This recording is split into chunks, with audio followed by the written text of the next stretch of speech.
The dying sunlight cast long shadows across the dusty main street of Laramie, Wyoming Territory, when Olivia Harmon clutched the crumpled doctor's prescription in her trembling hands. Her father had just 2 days, maybe 3, according to Doc Phillips, unless she could get the medicine he desperately needed. With the last of their savings, she pushed open the heavy oak door of Whitaker's General Store, the bell announcing her entrance with a cheerful jingle that belied the gravity of her situation. It was 1878, and life in the West had never been kind to the Harmon family. After losing her mother to influenza 3 years prior, 19-year-old, Olivia had become the caretaker of both her ailing father and their struggling homestead 10 miles outside of town. "I need this filled, Mr. Whitaker," Olivia said, sliding the prescription across the polished counter. "It's urgent." Harold Whitaker, a portly man with spectacles perched on the end of his bulbous nose, examined the paper with a frown. "Quinine and laudanum, that's mighty expensive, Miss Harmon," he tallied figures in his ledger.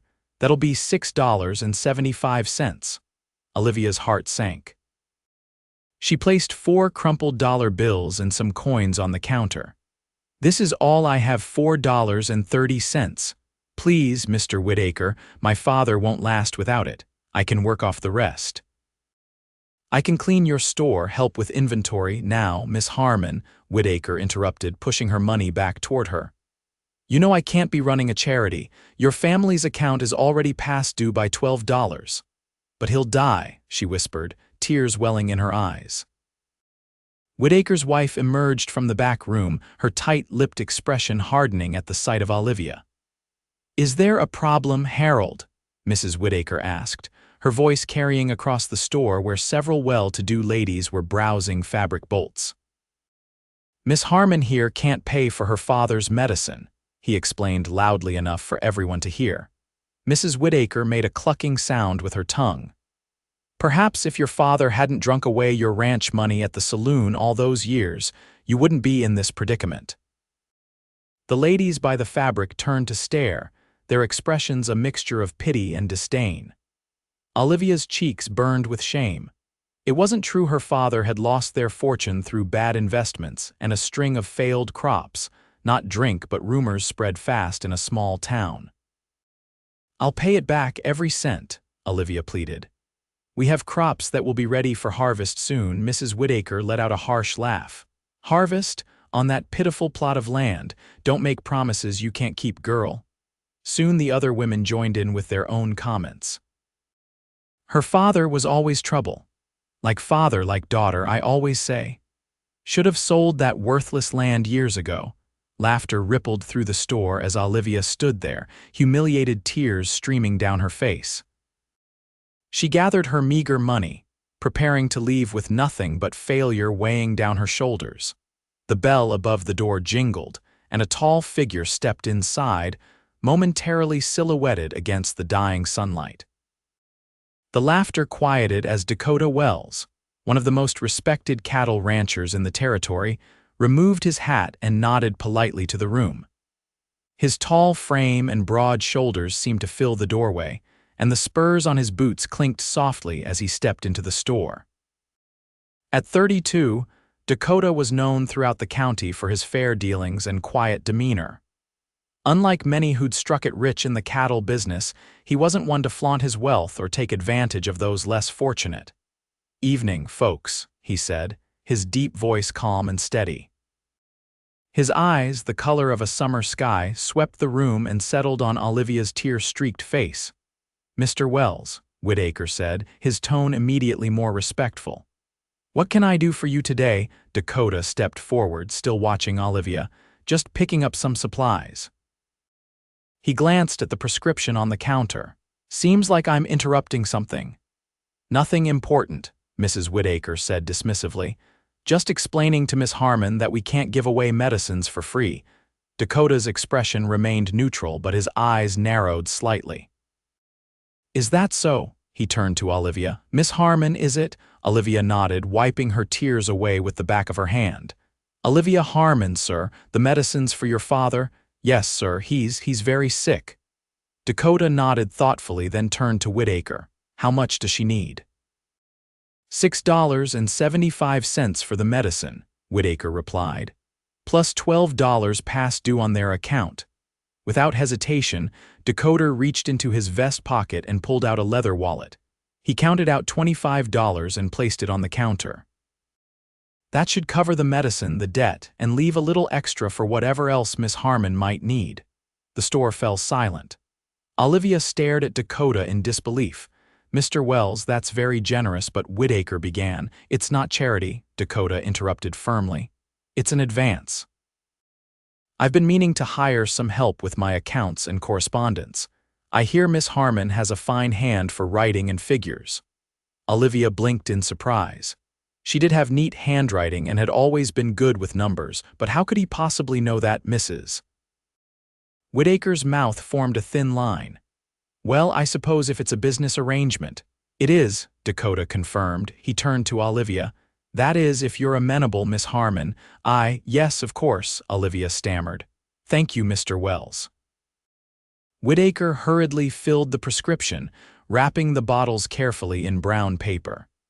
He handed the package to Olivia with a forced smile. Dakota picked up his hat from where he'd set it on the counter. With a slight smile that barely lifted the corners of his mouth, he placed it on his head and tipped the brim toward Olivia. I'll call on you tomorrow to discuss the details of your employment, Miss Harmon. With that, he turned and left the store, the bell jingling in his wake. Olivia clutched the precious medicine to her chest, overcome with relief and gratitude. The women who had been laughing at her moments before now whispered among themselves, casting curious glances her way. Will there be anything else, Miss Harmon? Whitaker asked, his tone notably more polite. Some flour and sugar, please, she replied, standing a little straighter. And coffee for my father. As Whitaker gathered her items, Olivia wondered what tomorrow would bring and why a man like Dakota Wells would help someone like her. The next morning, Olivia had just finished feeding her father his medicine when she heard the sound of horse hooves approaching their modest cabin. She quickly smoothed down her simple blue dress, one of only two she owned, and tucked a loose strand of honey-brown hair behind her ear. Her father, James Harmon, stirred on his bed near the fireplace. "Who's that coming, Livy?" he asked, his voice weak but already showing signs of improvement from the medicine. "It must be Mr. Wells," she replied, peeking through the window. Her breath caught at the sight of Dakota dismounting from his magnificent chestnut stallion. In the morning light, she could fully appreciate his strong profile and the way he moved with easy confidence. "Wells, the cattle rancher?" her father asked with surprise. "What business does he have here?" Olivia quickly explained the events at the store the previous day as she moved to open the door. Her father frowned. "We don't take handouts, Olivia," he said firmly, trying to sit up. "It's not a handout, Pa. He's offering me work," she replied, though she wasn't entirely convinced herself. "Now lie back down before you undo all the good that medicine is doing." When she opened the door, Dakota stood with his hat in his hands. "Good morning, Miss Harmon," he said, his deep voice sending an unexpected shiver down her spine. "Mr. Wells," she greeted him. "Please come in." Dakota ducked his head to enter the small cabin, his tall frame making the space seem even smaller. He nodded respectfully toward her father. "Mr. Harmon, I'm Dakota Wells, pleased to make your acquaintance." James Harmon eyed the younger man suspiciously. "My daughter tells me you helped her yesterday. That was mighty kind, but we don't need Pa," Olivia interrupted gently. Dakota held up a hand. "No offense taken, sir. I understand pride well enough." He pulled a ledger from inside his coat. "Truth is, my ranch has been growing faster than I can keep up with. I need someone with a good head for numbers and neat handwriting to help manage the accounts and correspondence. The previous schoolteacher in town mentioned your daughter's aptitude before she moved back east." Olivia remembered Miss Abigail, who had indeed praised her academic abilities, but that had been nearly 2 years ago. "I'm prepared to pay $2 a day plus meals," Dakota continued. You can either ride to the ranch with me each morning, or if that's too difficult with your father's condition, I can bring the work here. $2 a day was more than generous. It was nearly unheard of, especially for a woman. James Harmon's suspicious expression softened slightly. You'd bring the work here, if that's what works best, Dakota replied easily.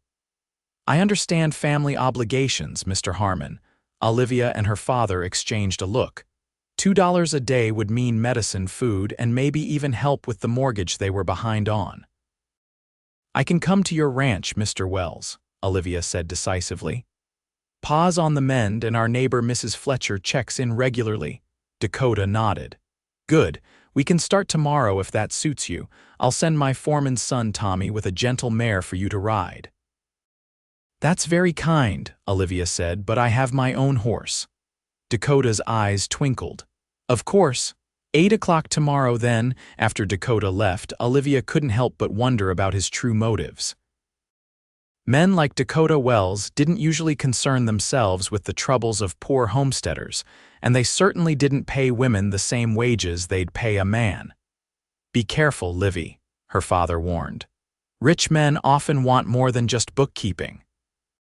Dakota Wells has a reputation for fairness, she countered, though her father's warning lingered in her mind. And we need the money, Pa, you know we do.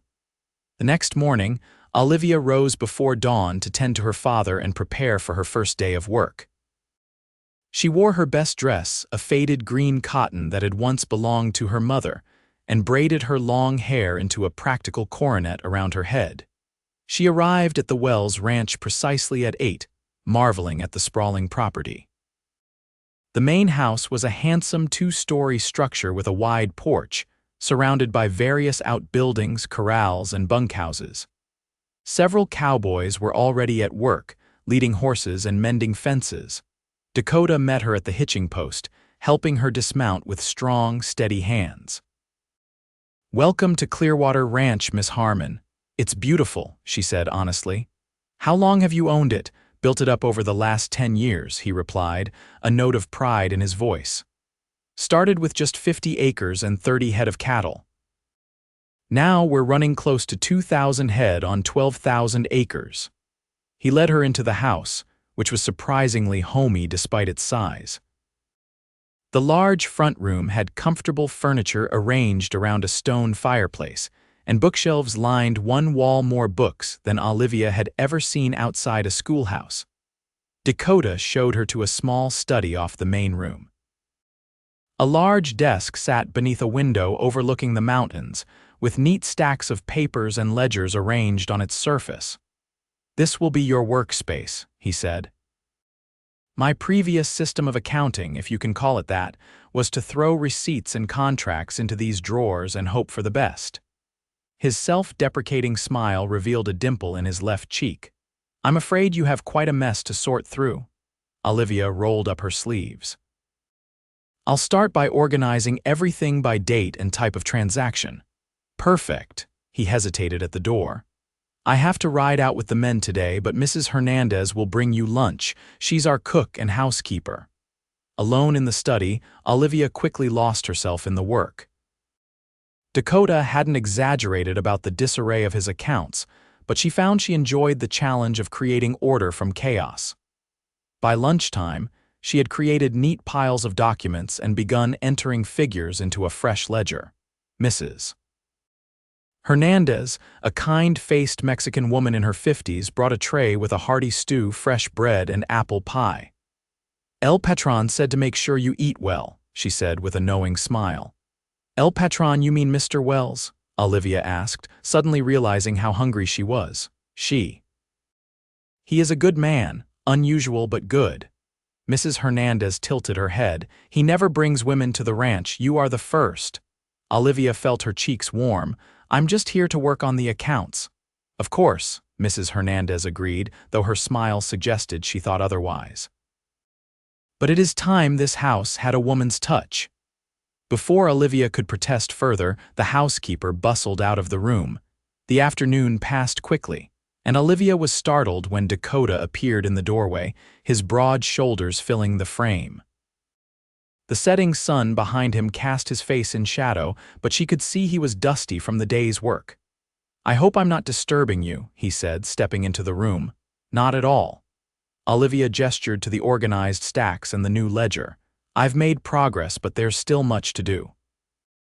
"Your cattle operation has grown considerably over the past year." "That it has." He leaned against the desk, studying her with interest. "You've accomplished more in one day than I expected in a week."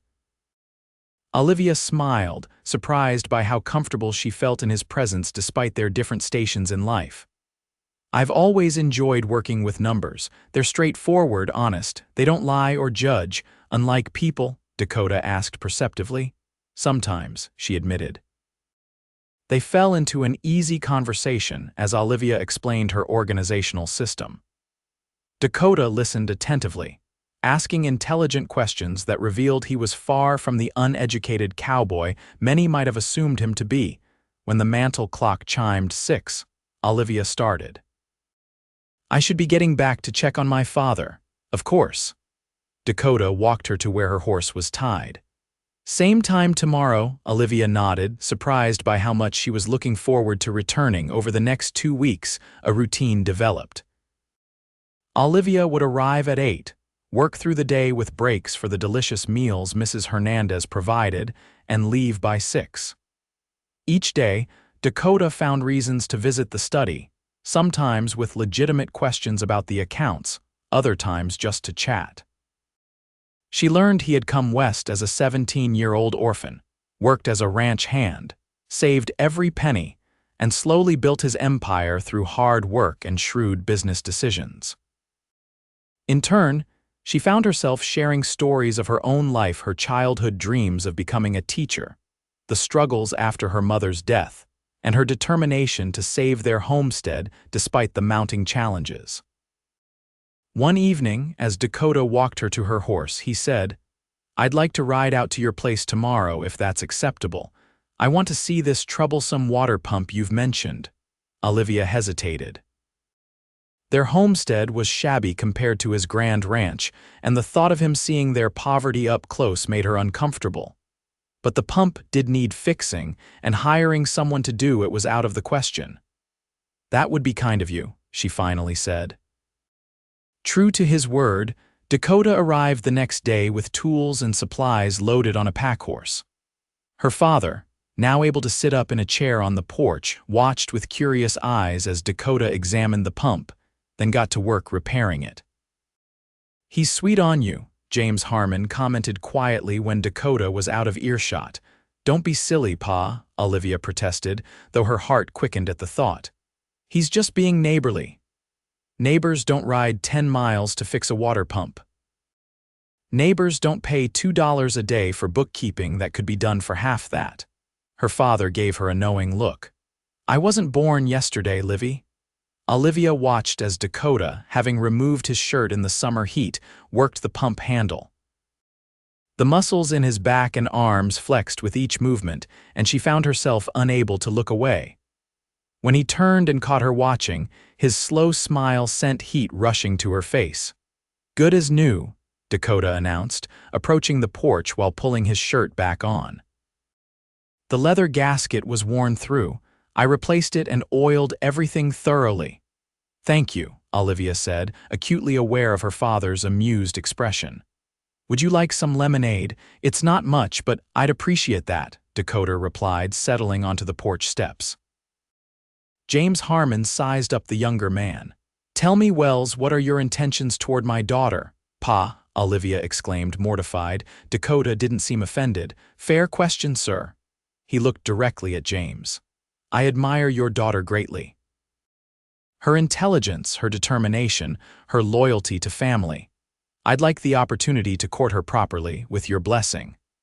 Olivia nearly dropped the lemonade pitcher. He wanted to court her.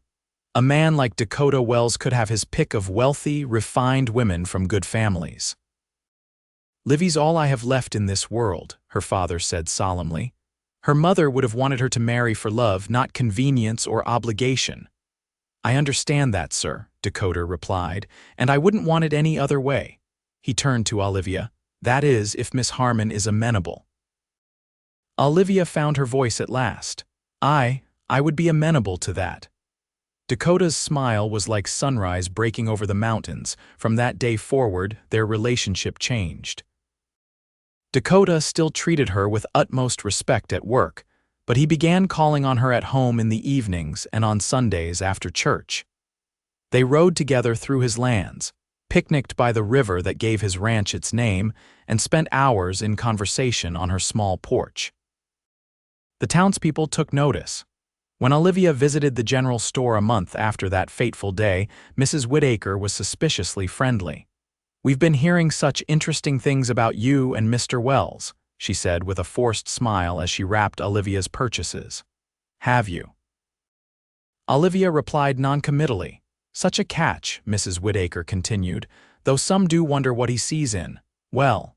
She didn't finish the thought, but her meaning was clear enough.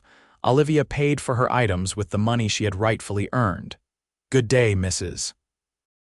Whittaker," she said calmly, no longer intimidated by the woman's judgment.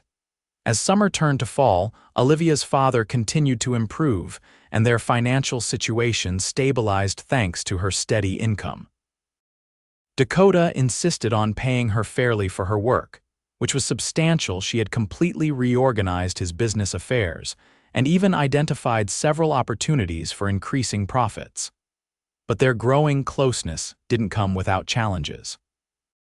One crisp October afternoon, Olivia arrived at the ranch to find a fine carriage in the yard and an elegantly dressed woman on the porch with Dakota.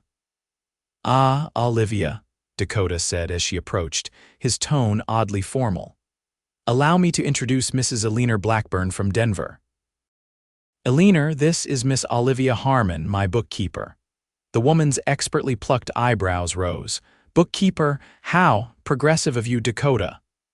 Olivia instantly disliked the familiar way Mrs. Blackburn used Dakota's first name.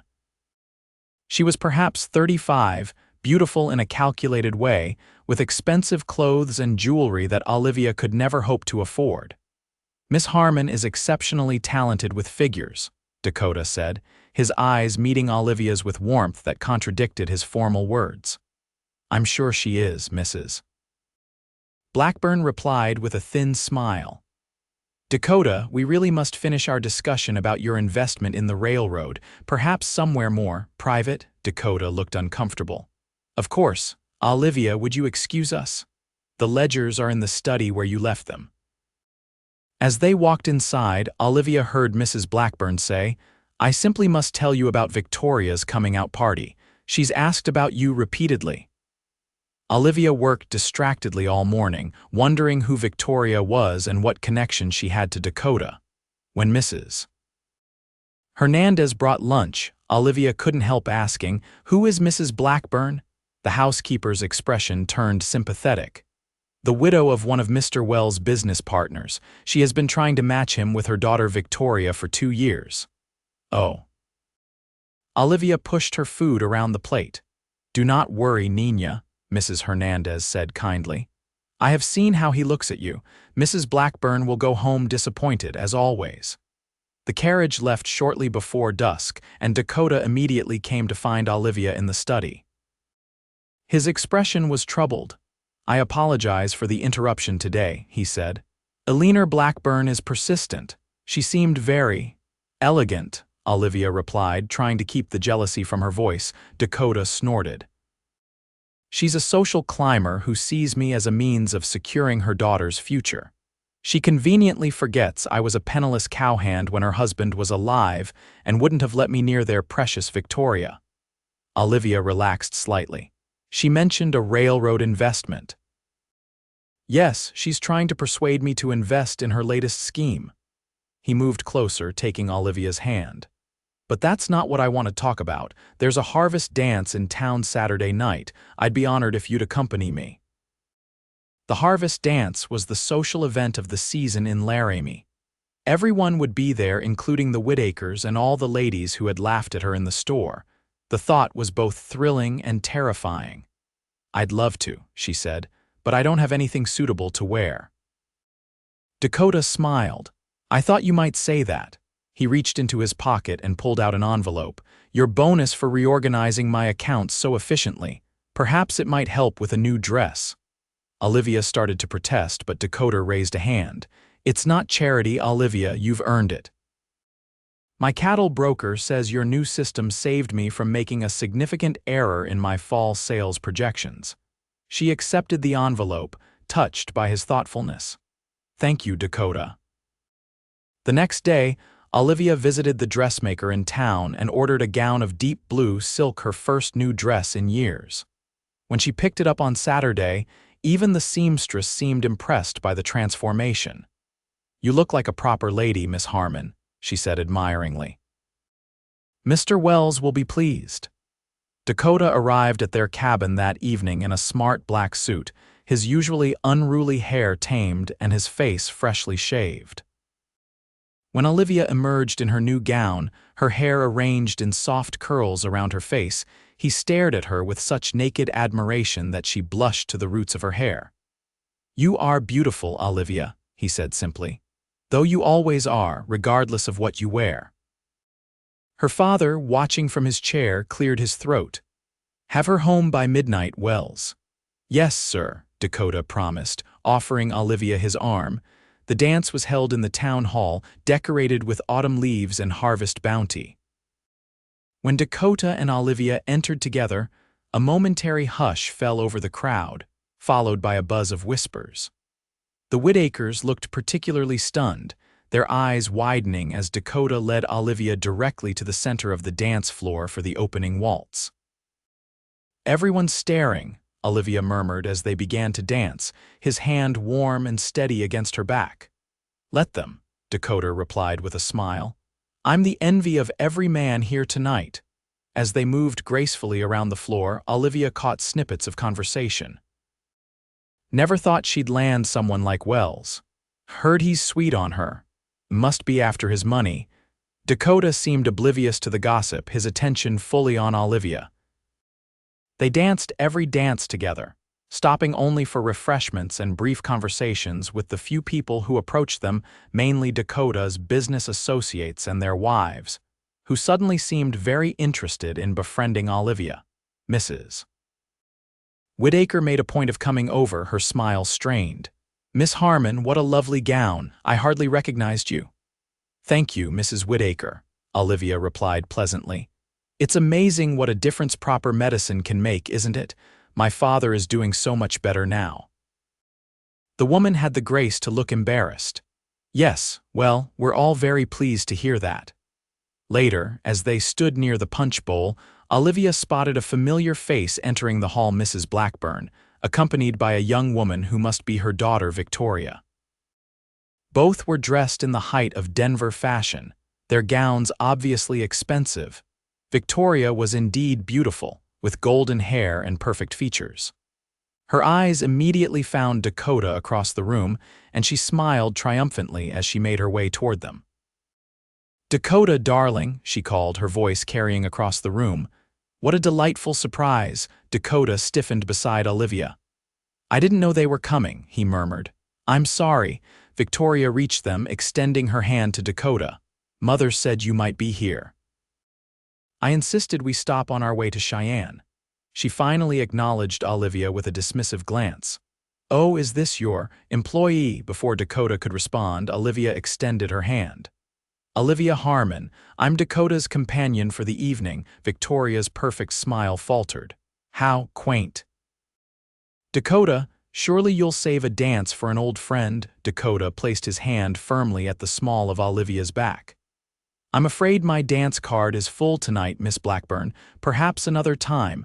Victoria's face flushed with anger and embarrassment. I see. Mother was right, you have gone native out here in this wasteland. Wyoming isn't a wasteland, Dakota replied calmly.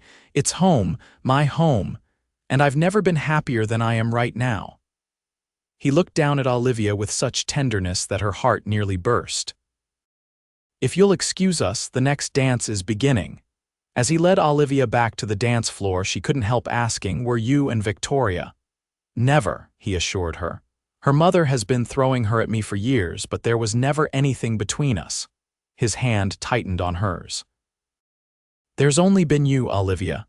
From the moment I saw you standing so brave and proud in that store, even as they laughed at you.